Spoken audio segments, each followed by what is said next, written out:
오늘 어디더라? 130. 나 쪽인 줄 알았다. 자, 125페이지. 무효행위 전환. 그 조문 한번 읽어보세요, 우선. 천천히. 조문.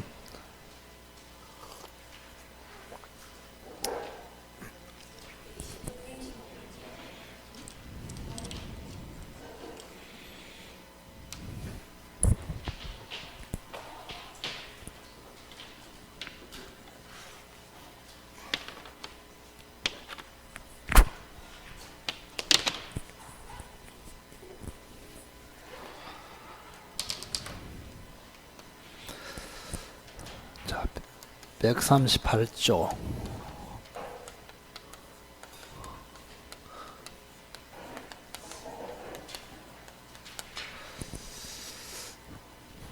목이 좀 트일 때까지 조금 참으십시오. 목이 잠겨갖고.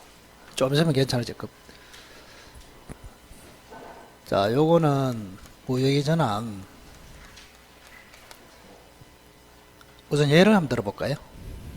자, 갑이라는 사람이 남편이다.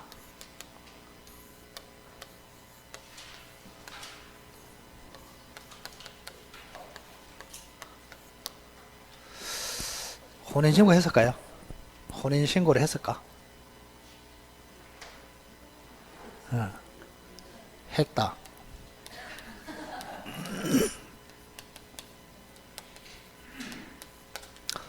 자, 혼인신고하면은 법률혼이랍니다. 안 하면은 사실혼. 그럼 여기서 이제 태어난 사람이 있단 말이에요. 사람. A.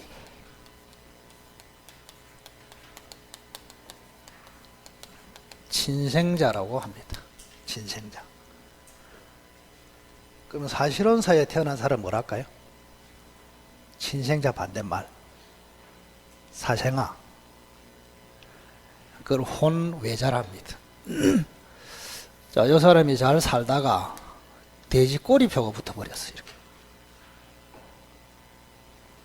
돼지 꼬리표가 무슨 뜻이었다? 아니다.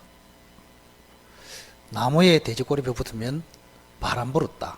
그런데 집에 불 탔다. 사람에 바람 났다. 그런 뜻이다. 바람 났다. 누구하고 바람 났느냐? B하고. 이렇게. 그럼 여기서 태어난 애도 있단 말이에요. B라는 사람. 요거를 사생아. 법적으로는 혼외자랍니다. 혼외자. 그럼 갑한테는 자식이 2명 있네요. A하고 B하고. 그죠? 그러면 A하고 B하고 어느 게 법적으로 지위가 높을까요? A가 그거 어떻게 합니까? 다 같은 자식인데. 그 열받아가지고 벌거기 돼 있단 말이지. 다 같은 자식인데 나는 먹고 해가지고. 근데 갑이라는 사람은 이 애를 훨씬 좋아합니다. 첫째는 자기를 닮았다. 공부도 잘한다. 착하다. 말도 잘 듣다. 그죠? 자, 워낙에 이 애가 마음에 들어가지고 혼외자를 친생자가 아님에도 친생자로 신고를 했다. 이런 이야기입니다. 자, 그러면 친생자 신고는 무효가 되어버립니다. 친생자가 아닌데 신고를 했다면 무효. 자, 그러면 혼외자를 친생자로 신고했을 때 친생자 신고로서는 무효. 근데 자기 아들로 삼으려는 의사는 여기 포함되어 있거든요. 그래서 일단은 요 혼외자를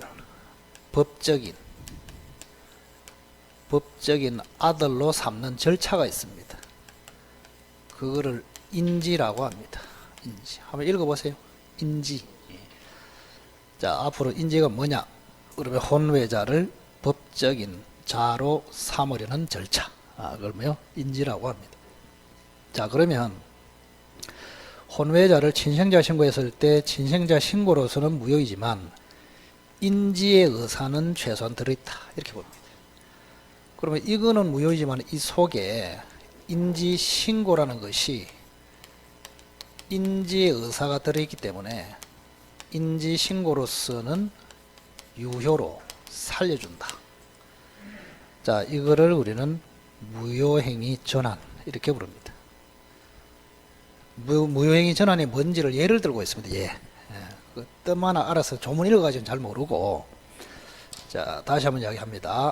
혼외자를 친생자가 아님에도 친생자로 신고했을 때 친생자 신고로서는 무효이지만 인지신고로 전환시켜서 유효로 만들어준다. 이걸 뭐라고요?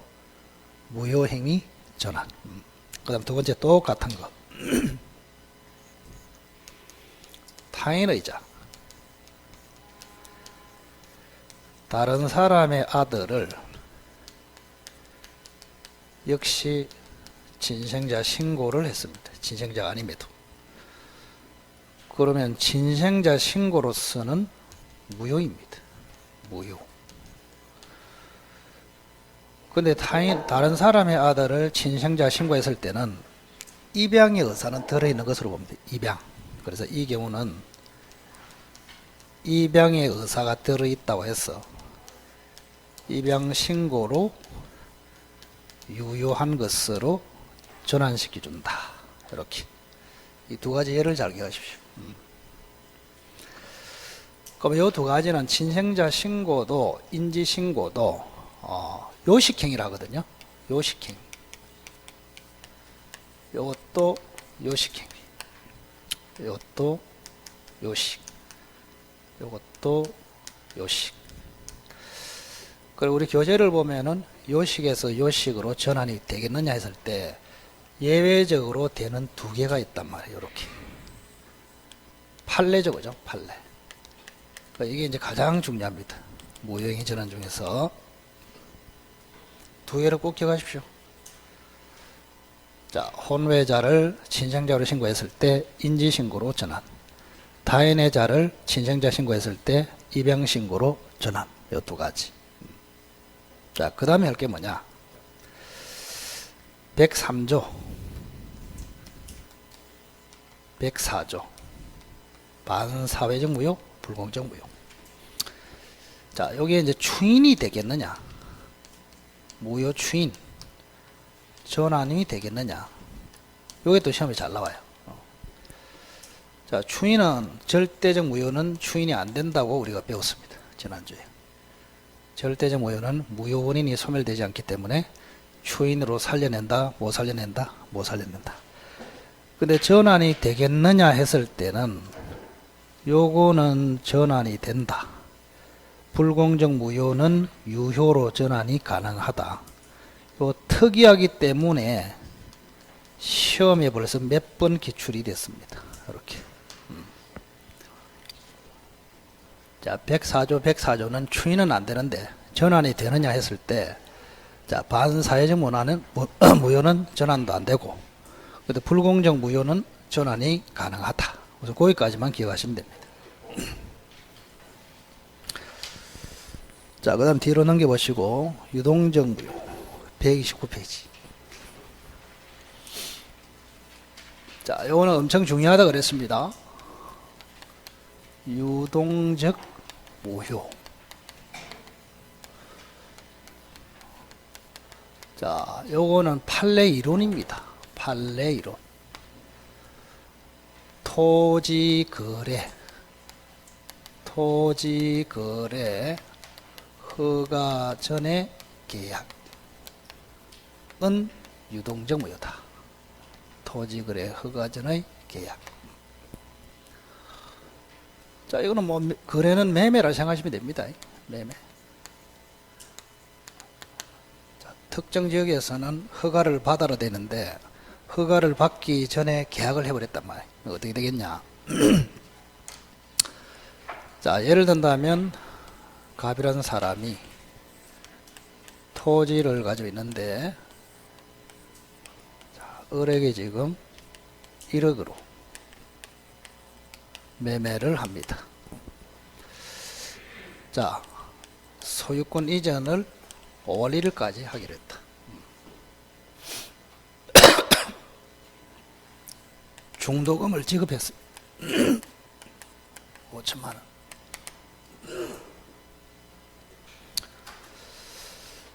자, 이거를 규제지역이라 하거든요. 규제지역. 토지거래 허가지역을 뭘 한다고? 규제지역. 그럼 허가 받아야 되는데 아직까지 허가를 받지 않았다. 허가를 받기 전에 요 매매 상태 이렇습니다. 자, 이 상태를 우리는 유동적 무효 상태 이렇게 부릅니다. 자, 이 타이틀은 워낙에 중요해서 여러분들의 기본기가 잘 돼 있어야 됩니다. 해마다 예상 문제다. 유동적 무효.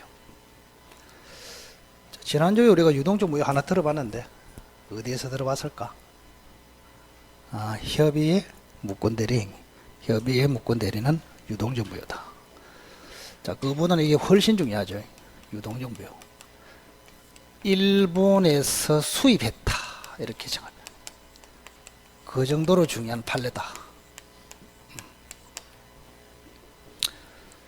그럼 여기는 크게 두 가지로 나눠야 돼요. 첫째는 매매. 매매하고 관련된 효력은 안 생깁니다.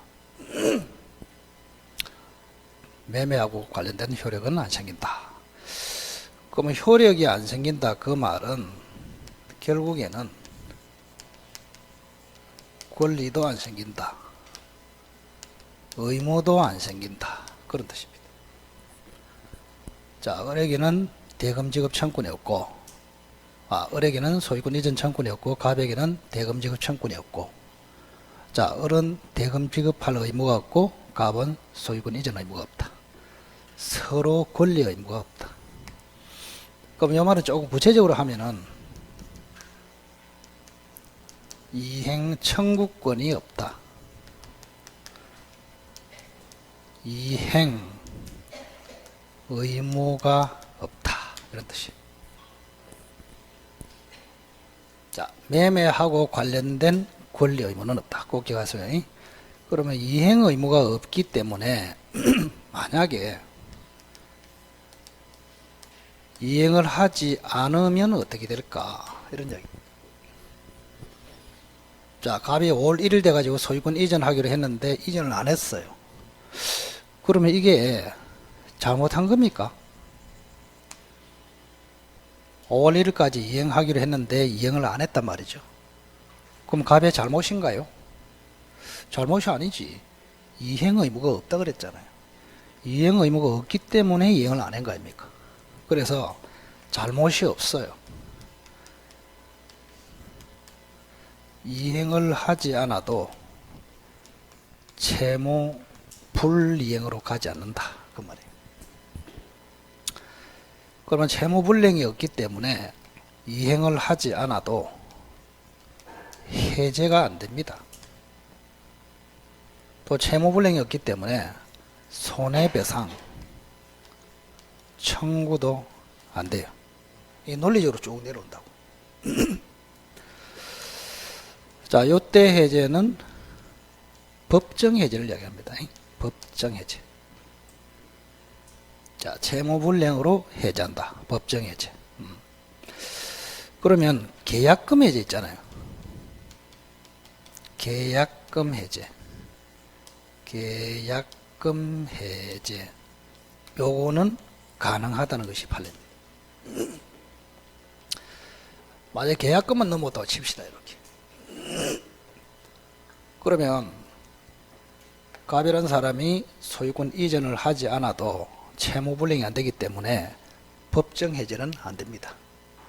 그런데 계약금으로 해제하는 것은 된단 말이야. 1,000만 원 포기하고 해제할 수 있고 2,000만 원 상환해서 해제할 수 있고 그 해제는 가능하다고.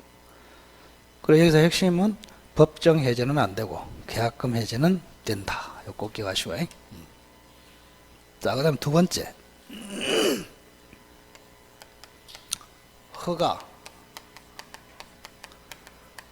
허가 신청상의 효력.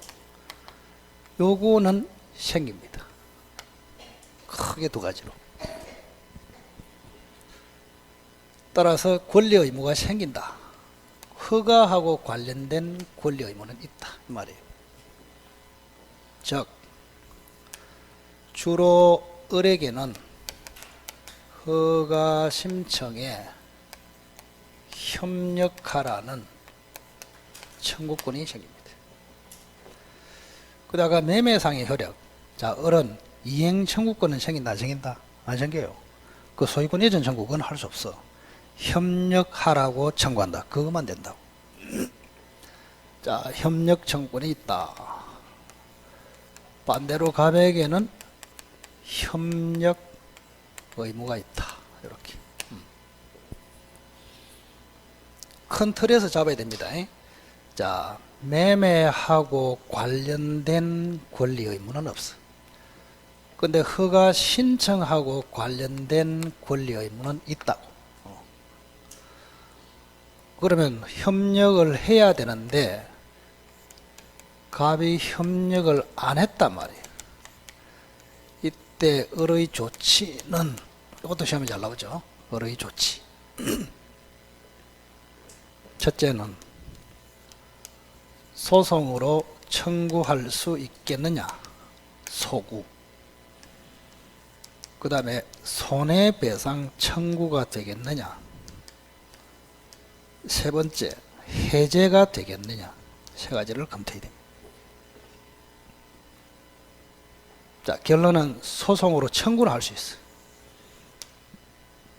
갑이 협력을 안 하면 소송해가지고 강제로 협력을 시킬 수가 있어요. 자, 손해배상 청구도 가능하다. 협력을 안 했다고 해서 매매 자체를 해제할 수 있냐? 그거는 안 돼요. 왜 그러냐 하면 요 협력 의무는 저 매매에서 주된 의무가 아니고 부수적인 의무다. 자, 우리 판례는 부수적인 의무를 위반했을 때는 해제는 허용하지 않고 손배 청구만 허용합니다. 그럼 차이로 눈치를 딱 채야 되겠죠.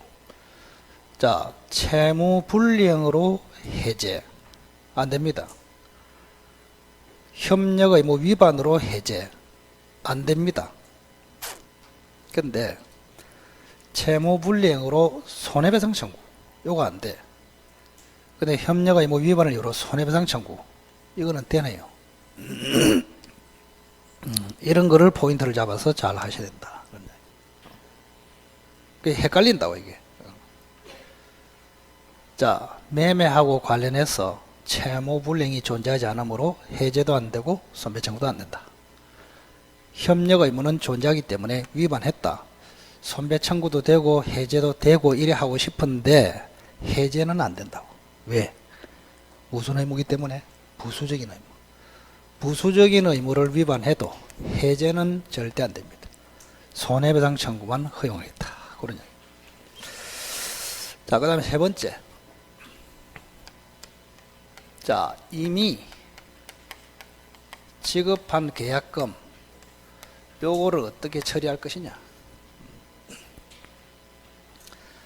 어제는 현재는 무효입니다. 무효. 그럼 무효면 을이 갑에게 준 돈을 돌려받을 수 있잖아요. 그걸 부당이득 반환 청구를 합니다. 그래서 을이 갑에게 부당이득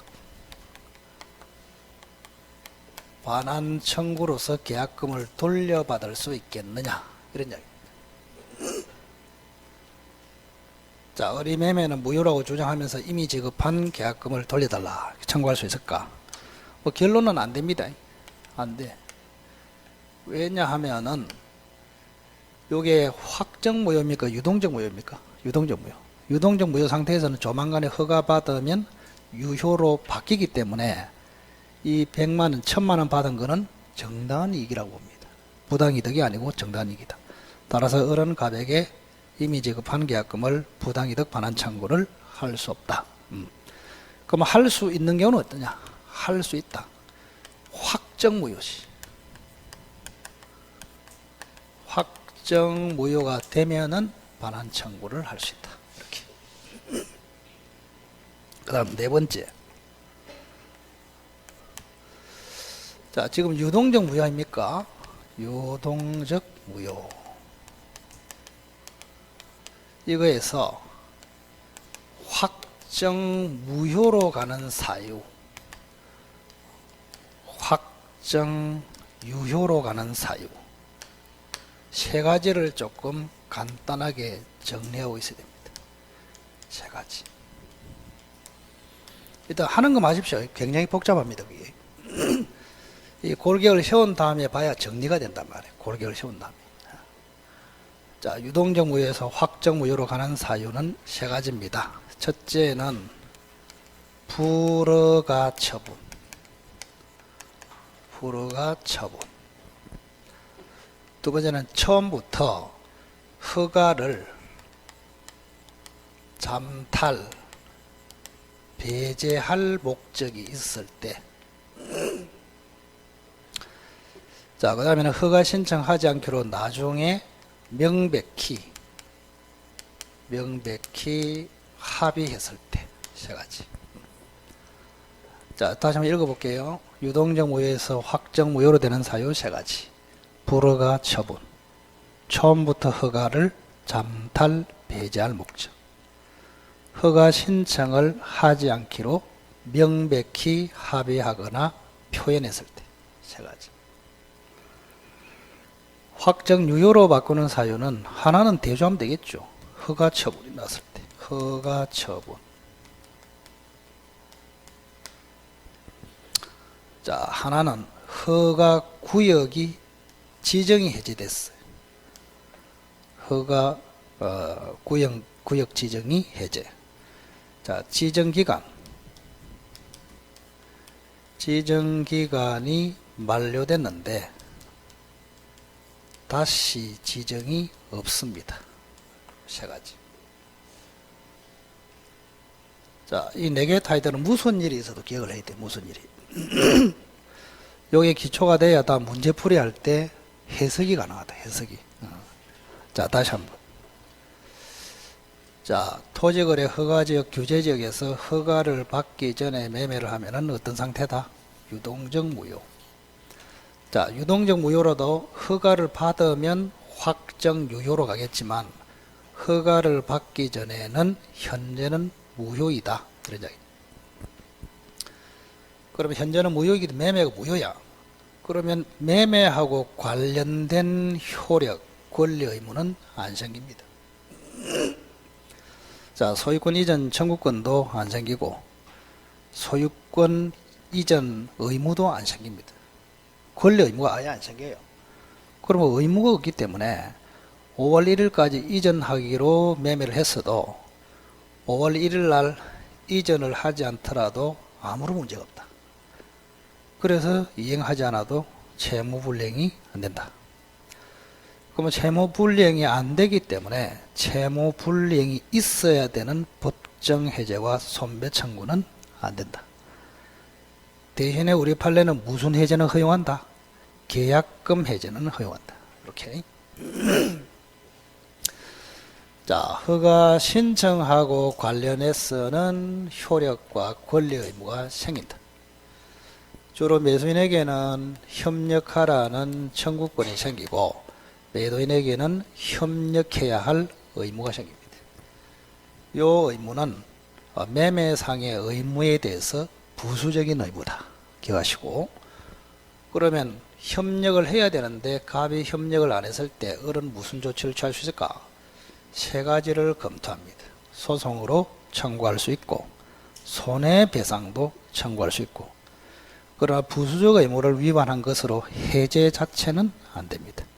이때 해제는 당연히 법정 해제를 이야기합니다. 법정 해제. 이렇게. 그럼 유동적 무효에서 이미 지급해서 돈을, 계약금을 지급했단 말이야. 그러면 계약금을 지급했으면 매수인이 무효네 하면서 계약금을 찾아올 수 있겠는가? 부당이득 반환 청구가 되겠는가? 안 됩니다. 무효라고 해서 무조건 되는 것이 아니고 확정 무효일 때만 돌려달라고 청구할 수 있다. 그럼 여기는 확정 무효이다, 유동적 무효이다. 유동적 무효. 유동적 무효는 허가만 받으면 유효로 바뀌잖아요. 그래서 갑의 1,000만 원 취득은 정당한 이익이라고 봅니다. 그래서 을이 돌려달라고 할 수 없다. 언제 할 수 있다고? 확정 무효가 됐을 때 반환 청구를 할 수 있다. 자, 마지막으로. 자, 유동적 무효에서 확정 무효로 되는 사유. 세 가지. 요거는 단방에 외우고 그래야 됩니다. 일단은. 자, 불허가 처분이 나면은 확정 무효. 허가 처분이 나면은 확정 유효. 처음부터 허가를 잠탈 배제할 목적이 있었다. 그러면 확정 무효. 그 다음에 처음에는 허가를 받을 목적이 있었으나 나중에 허가 신청을 하지 않기로 쌍방이 명백히 한 경우 그때도 확정 무효. 자, 확정 유효의 두 개 추가는 허가 구역 지정 해제. 한번 해보세요. 허가 구역 지정 해제. 그 다음에 지정기간이 만료되었으나 재지정이 없다. 이때는 확정 유효로 갑니다. 그래서 타이틀 4개를 명확하게 기억하시라면 요 4개를 하여튼간에 정확하게 타이틀이라도 머릿속에 딱 넣고 있어야 된다. 4개. 자, 그 정도로 지금은 하시면 충분합니다. 자, 132페이지 넘어갈까요? 132페이지 취소.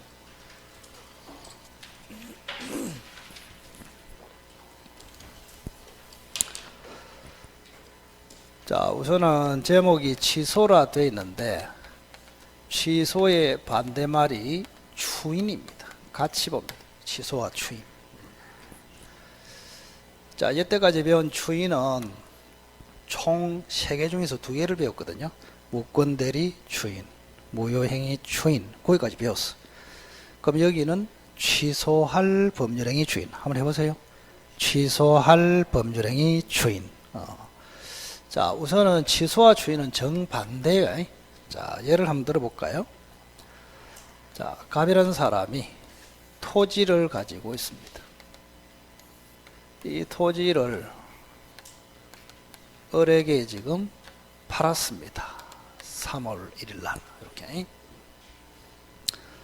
안 그러면 조금 더 효과적으로 한번 해볼까요? 조금 더. 자, 갑이 을에게 빌려줬다고 생각합시다.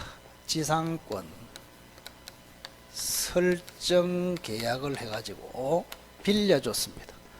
그래서 이 사람은 지상권자로 빌렸습니다. 이렇게 빌렸어. 그리고 이 사람은 병한테 다시 넘겨버렸습니다. 병한테 다시 지상권을 양도했다 이 말이에요. 양도. 그래서 현재 지상권자는 병이 됩니다. 현재 지상권자 병. 이 사람한테 이제 토지가 가 있다. 이렇게 생각하시고. 자, 갑도 근데 토지 소유권을 처분해 버렸습니다. 양도. 정한테 해버렸죠. 이렇게. 그래서 이 사람이 현 소유자가 됐습니다.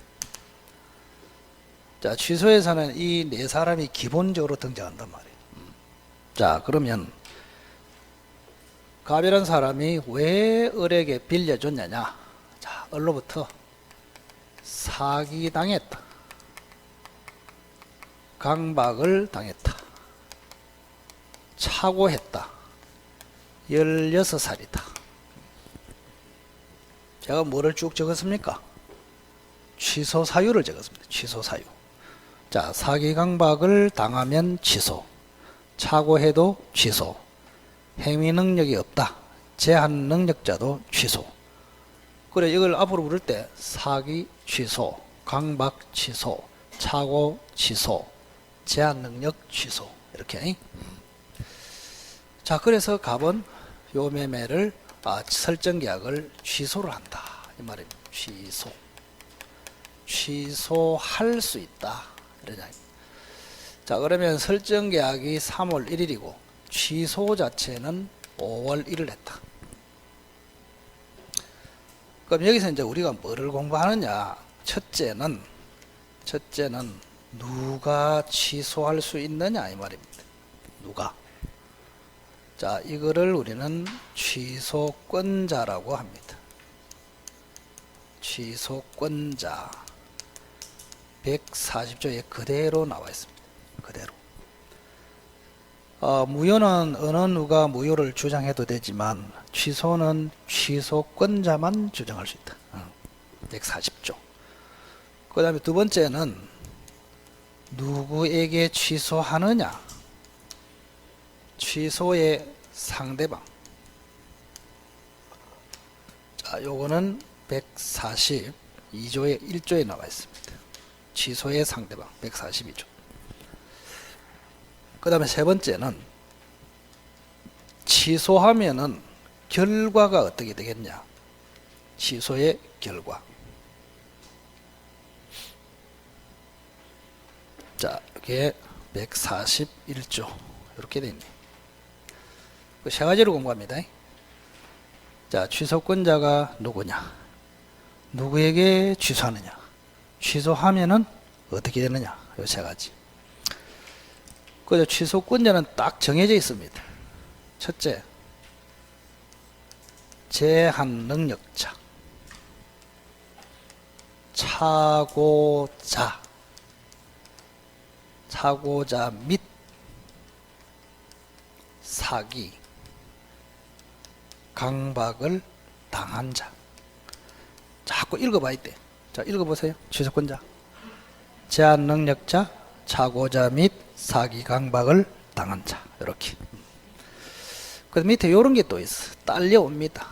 위에 대리인 1, 2번에 승계인, 이 사람도 추가적으로 취소권 가집니다. 자, 그래서 요거는 이런 것들은 필수적으로 자동으로 머릿속에 들어가 있어야 된다. 누가 취소할 수 있냐? 제한 능력, 즉 미성년자, 착오했거나 사기 강박을 당한 자, 그 대리인, 그 승계인. 자, 승계인은 두 종류가 있거든요. 포괄 승계인, 상속인, 특정 승계인, 매수인, 둘 다 취소권을 가집니다. 근데 대리는 조금 달라요. 대리. 자, 대리는 법정 대리. 아버지 같은 법정 대리는 언제나 취소권이 있고, 임의 대리인은 원칙은 없어요. 취소권은 본인이 가진다고 지난번에 했는데 연결은 잘 안 될 거야. 임의 대리는 특별 수권을 받았을 때만 있습니다. 이렇게 특별 수권. 자, 그러면 누구에게 취소할 수 있겠느냐? 자, 누구에게? 요렇게 됐습니다. 직접 상대방에게 해야지 전득자에게 취소해서는 안 된다. 자, 이 사람을 전득자라고 합니다. 전득자. 자, 어른 최초로 지상권을 취득한 자, 병은 한번 취득된 지상권을 굴러서 다시 취득했다. 굴러서 다시 취득한 자, 전득자라고 합니다. 이렇게. 자, 여기에 뭐가 들어갈까? 여기 핵심이죠, 그죠? 자, 여기에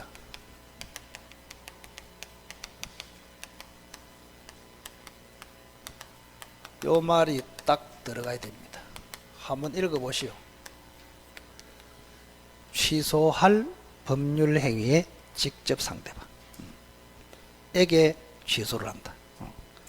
그럼 여기 보세요. 요게 취소 대상 아닙니까?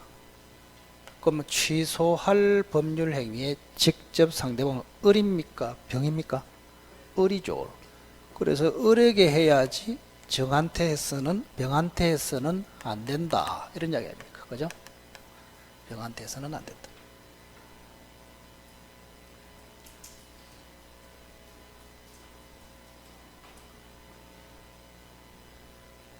취소할 법률 행위, 그 말을 잊지 마시고. 그러면 이제 결론적으로 취소를 하면 어떻게 되는데, 자, 5월 1일 날 취소하면은 3월 1일부터 무효가 됩니다. 이거를 뭐라 했더라? 소급적 무효랍니다. 소급적 무효. 소급적 무효. 그럼 소급적 무효가 되면 넘겨준 게 있다면 돌려받잖아요. 그걸 부당이득 반환이랍니다. 부당이득 반환. 줄 잘 따라와라. 부당이득 반환. 부당이득 반환. 취소가 되어서 무효가 되면 받은 게 있다면 원상으로 반환. 이걸 부당이득 반환. 요 반환 범위가 문제가 돼요. 반환 범위. 자, 우선은 요렇습니다. 선의자, 악의자를 구별합니다. 자, 악의자는 전부를 반환해야 되고, 선의자는 현재 존재하는 이익만 반환합니다. 이렇게. 자, 그런데도 여기서 또 중요한 게 있어요. 자, 목이 살살 돌아오네. 제한 능력자 있잖아. 제한 능력자. 자, 제한 능력자는 특칙이 있습니다. 여기서도 제한 능력자 미성년자는 보호된단 말이에요. 그리고 여기는 선의, 악의를 불문하고 무조건 현존 이익만 반환하면 됩니다. 자, 악의자는 모든 이익 반환. 요래 되는데, 제한 능력자는 악의자라도 현재 존재하는 이익만 반환하면 됩니다. 이렇게. 자, 여기는 100% 한 문제 나옵니다. 무조건. 취소 절차랍니다. 이걸 취소 절차. 그러면 여기 한번 봅시다. 이제 그림에서 응용해 볼까요? 자, 이 그림이 기출에 8번 됐단 말이에요. 이 그림을 쭉 설명해. 저는 그림을 그렸지만 실제 시험에는 그림이 나올까요? 안 옵니다. 이거를 문제를 딱 보면 눈앞에 캄캄합니다. 4줄 정도가 나옵니다. 4줄 정도. 갑이 어떻고, 을이 어떻고, 병이 어떻고, 정이 어떻고. 다음 중 취소권자와 취소의 상대방으로 옳게 묶어라. 이렇게 나와요. 자, 취소권자는 누구예요? 여기 보세요. 취소권자. 갑이네, 갑. 갑은 어디에 해당됩니까? 여기에 해당되지. 사기강박 당한 자, 차고자. 그죠? 또 제한 능력자. 이렇게 되잖아요. 갑. 그러면 정은 취소권자가 될까요? 이게 핵심이죠. 정은. 정은 여기에 들어가잖아요. 여기에 들어간다고. 그래서 취소권자는 갑하고 정이다. 그래서 취소권자로부터 승계한 자, 그 사람도 취소권자라고. 이렇게. 자, 취소의 상대방은 을입니까? 병입니까? 을이죠. 그럼 을을 아까 뭐라 했다? 취소할 법률 행위의 직접 상대방. 이 사람은 전득자. 그래, 갑이 취소에 전화를 할 때는 병한테 하면은 헛방이다. 그러냐? 누구한테? 을에게 하라고, 을에게.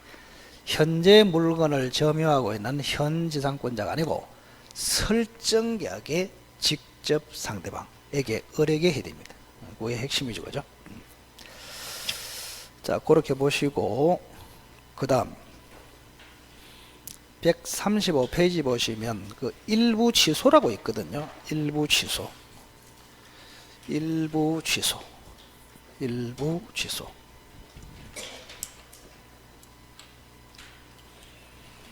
자, 일부를 취소할 수 있겠느냐?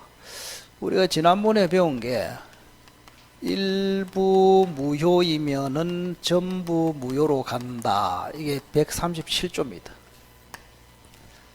일부가 무효이면은 전부 무효로 간다. 이렇게. 그런데 이걸 응용해서 일부를 취소할 수 있을까요? 이런 이야기입니다. 요거는 조문에 없어요. 판례가 인정합니다. 자, 과거에 13년 전에 사법고시에서 일부 취소에 관해서 논하라 이렇게 나왔어요. 자, 사법고시 주관식은 이렇게 나옵니다. 50점짜리 하나, 25점짜리 두 개, 이렇게 논문 형식으로 나와요. 요거는 논하라, 100% 사례 문제가 나옵니다. 요 두 개는 간단히 설명하라, 이렇게 나옵니다.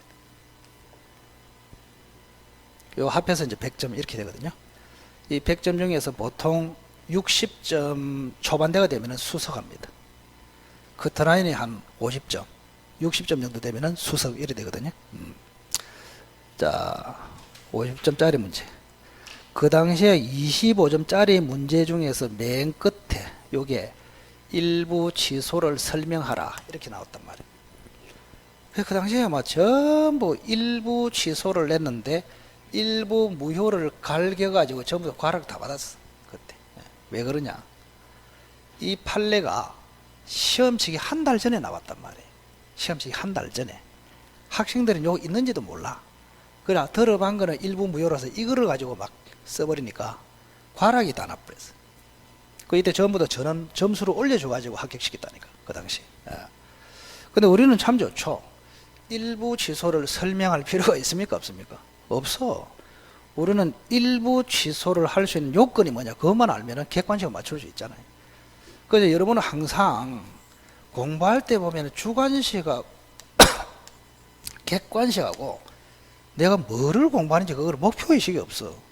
어떤 사람은 주관식 공부한 줄 알고 있다. 그래서 맨날 한 소리가, 선생님 저는 머릿속에 안 들어갑니다. 머릿속에 기억이 안 됩니다. 아, 머릿속에 금방 지나갑니다. 나갑니다. 이렇게 나가면 어떻습니까? 내가 외워서 씁니까? 주관식 같으면 머릿속에 담아둬야 맞잖아요. 완벽하게 담아서 기술해야 되기 때문에. 근데 객관식은 그럴 필요가 없잖아요. 객관식은 5개 주놓고 거기서 판단해서 고르는 거 아닙니까? 그래서 이런 생각을 버리라고. 우리는 객관식 공부한다. 객관식. 그래서 객관식 공부의 최대 장점은 판단을 정확하게 할 수 있으면 된다고. 판단을 정확하게 하면 5개 중에서 답만 고르면 되는 거 아닙니까? 답을 주어놓고 하기 때문에 객관식임을 잊지 말으라고. 특히 민법은. 그래서 다른 과목은 외우라 이 소리 많이 하는데 저는 전체 강의 중에서 5%도 안 됩니다. 외우라고 하는 게 그렇게 적다고. 외워가지고 되는 시험이 아니에요. 자, 그러면 일부 취소를 할 수 있는 요건. 첫째, 잘 보세요. 법률행위. 법률행위는 가분성이 있어야 한다. 읽어보세요. 가분성. 자, 가분성은 한자인데 분할 가능성, 쪼개질 가능성이 있어야 됩니다. 쪼개질 가능성. 그러면 이거는 가분성은 쪼개질 가능성이 있다면 다시 또 두 개가 하나로 될 수 있는 가능성, 같은 말입니다. 쪼개질 수도 있고 두 개가 하나가 될 수도 있고. 자, 어릴 때 마징가 제트 그 만화 봤잖아. 마징가 두 마리가 하늘로 오르면서 합체하면 하나, 분리하면 두 개. 법률 행위도 그게 될 수가 있어야 된다고. 그래서 일부만 딱 쪼개서 취소할 수 있다. 그 다음 두 번째, 목적물. 물건이죠. 목적물의 특정성이 있어야 됩니다. 그래서 이 토지만 취소하란다, 이 토지 매매만 취소하란다 했을 때 그 토지에 뭔가 특정되는 그게 있어야 된다고. 그래서 크게 이렇게 100평이 있는데 그 대충 여기서 일부를 취소하겠다 이런 거는 허용 안 한단 말이에요. 딱 특정을 해가지고 100평 중에서 탱자나무로 가려진 부분만 취소하겠다 이렇게 특정이 돼야 된다고. 두 가지. 그 다음에 세 번째,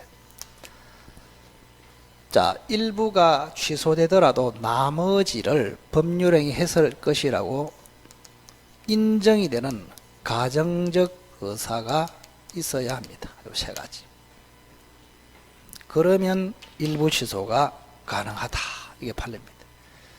이 요건만 기억하고 있으면 객관식 지문을 판단하는 것은 아무런 문제가 없다. 자, 일부 취소가 되기 위한 3대 요건이 뭐라고? 법률 행위는 가분성이 있고, 목적물은 특정성이 있고, 그죠? 나머지라도 법률 행위 했을 것이라는 가정적 의사가 있다면 그 나머지가 아닌 일부만 취소할 수 있다. 이렇게 일부 취소. 자, 여기까지가 취소 문제가 되겠습니다. 취소 문제. 자, 그 다음에 이제 136페이지 한번 넘겨보세요. 뭐가 있습니까? 추인이 있습니다. 추인. 자, 우선 추인은 항상 이야기했지만 유효로 살려낸다. 이게 추인이에요. 그러면 여러분이 민법에서 공부하는 추인이 딱 3개 있다고. 무권대리 추인, 무효행위 추인, 지금 해야 할 취소할 법률행위 추인. 이게 중요하고 어렵습니다. 자, 추인은 몇 개 있다고? 3개. 하나는 무권대리 추인, 무효행위 추인. 그죠? 하나는 취소할 법률행위 추인. 3번째가 제일 중요합니다. 그 이거는 워낙 중요해서 조금 쉬었다가 하겠습니다. 좀 쉬었다가.